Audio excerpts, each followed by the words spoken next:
IPO का season फिर से गर्मा गया है और आज हम बात करने वाले हैं वीएमएस टीएमटी लिमिटेड के आने वाले आईपीओ की। तो आज की वीडियो में समझेंगे business model, financial performance, future growth driver, IPO की डिटेल और रिटेल इन्वेस्टर के लिए अपॉर्चुनिटी है या रिस्क। तो चलिए शुरू करते हैं, लेकिन उससे पहले रोज कोई ना कोई आईपीओ आ रहा है, चाहे एसएमई का हो या मेन बोर्ड का हो। तो आप उसके बारे में हमारी वेबसाइट पर पढ़ सकते हैं, हिंदी या इंग्लिश में ब्लॉग जो आपकी को दिख रहा है स्क्रीन पर। साथ में यहीं से आप आईपीओ अप्लाई कर सकते हैं, अलॉटमेंट स्टेटस देख सकते हैं और ग्रे मार्केट प्रीमियम सब कुछ चेक कर सकते हैं। लिंक डिस्क्रिप्शन में है। मेरी टीम बहुत लगातार बहुत मेहनत कर रही है, खुद भी देखिए और दोस्तों के साथ भी लिंक को शेयर कीजिए।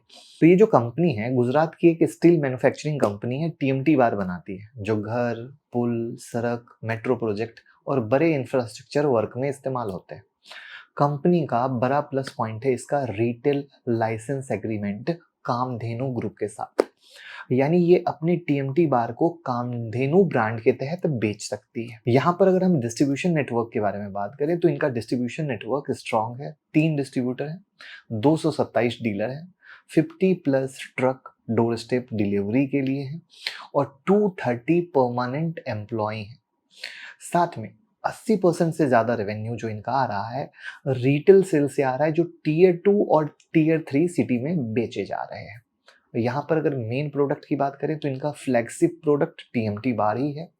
उसके बाद बिलेट भी ये बेचते हैं जो कि एक रॉ मटेरियल है, बाइंडिंग वायर बेचते हैं और स्क्रैप स्टील बेचते हैं, बट फ्लैगशिप प्रोडक्ट टीएमटी बार है। 2024 में कंपनी ने एक बड़ा कदम उठाया बैकवर्ड इंटीग्रेशन का।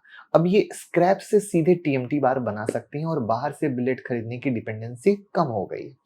इससे रॉ मटेरियल कॉस्ट में कॉस्ट कंट्रोल आ गया और मार्जिन इंप्रूव हो सकते हैं।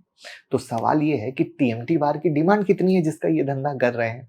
तो इंडिया आज दुनिया का सबसे बड़ा स्टील प्रोड्यूसर है। 2025 में crude steel production 151 million tonne तक पहुंच गया। जो सरकारी पुश है वो भी स्ट्रॉन्ग है। 111 लाख करोड़ का नेशनल इंफ्रास्ट्रक्चर पाइपलाइन है, पीएम गति शक्ति है, हाउसिंग प्रोजेक्ट है, रेलवे हाईवे में मैसिव इन्वेस्टमेंट है। यानी इन सब जगहों पे चीजें यूज हो रही है। तो प्रोजेक्शन ये है कि टीएमटी बार का कंजप्शन 2024 के 41 मिलियन टन से बढ़कर 2030 तक 62 मिलियन टन तक हो जाएगा। यानी मोटा मोटा 7% सीएजीआर का ग्रोथ दिखता है। तो अब सवाल ये है कि प्रोडक्शन कैपेसिटी कितनी है। तो 2 लाख मेट्रिक टन पर एनम टीएमटी बार ये प्रोडक्शन कैपेसिटी है। 2,16,000 metric tonne billet capacity. Utilisation 2025 में 63% रहा है। कंपनी अपनी इलेक्ट्रिसिटी कॉस्ट कम करने के लिए 15 मेगावाट का कैप्टिव सोलर प्लांट भी लगा रही है। ये कॉस्ट इफिशिएंसी और ग्रीन ग्रोथ दोनों में मदद करेगा। तो अब हमें देखना है नंबर्स। तो 2023 का रेवेन्यू 882 करोड़ था और 2025 का रेवेन्यू 771 करोड़, यानी रेवेन्यू में गिरावट है, लेकिन इब्टा और प्रॉफिट इंप्रूव हुआ है। 2023 का पेट 4.19 करोड़ था जो 2025 में 14.7 करोड़ हो गया। तो 3 साल में मोटा मोटा 3 गुना प्रॉफिट ग्रोथ है। इब्टा मार्जिन भी इंप्रूव हुआ है, 5.9% से बढ़कर Q1 फाइनेंशियल ईयर 2026 में 9.1% तक पहुंच गया है।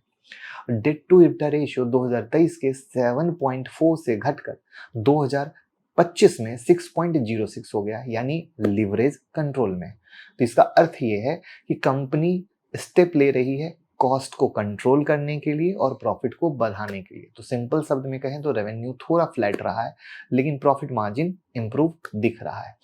अगर हम स्ट्रेंथ की बात करें तो स्ट्रॉन्ग ब्रांड सपोर्ट कामधेनु का है। बैकवर्ड इंटीग्रेशन की बात करें तो स्क्रैप से डायरेक्ट प्रोडक्शन है।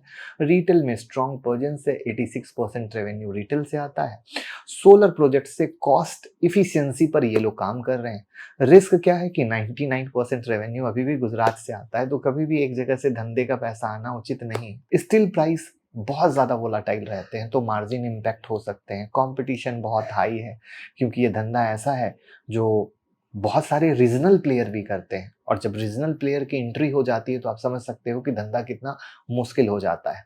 यहाँ पर अगर आईपीओ की डिटेल बात करें तो एंकर बिडिंग 16 सितंबर को होने वाली है। आईपीओ जो ओपन होगा 17 सितंबर को होगा, आईपीओ क्लोज 19 सितंबर को होगा। प्राइस बैंड 94 से 99 का है।